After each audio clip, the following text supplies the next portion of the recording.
We have here the TD001G, the 40 volt impact driver. As you can see on the machine, it's nice and compact.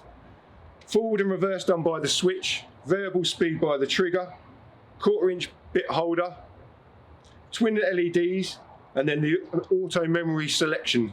Depending on what applications you're doing, you can program that button. We then move down to the selections itself. There's 4 settings for the impacts, as well as 6 other assist modes, which include 3 for bolts, 1 for wood, and 2 for the tech screws. Move down to the bottom of the tool, we have the belt clip on there as well, and then obviously it's powered by the new 40 volt max battery. So that is the TD001G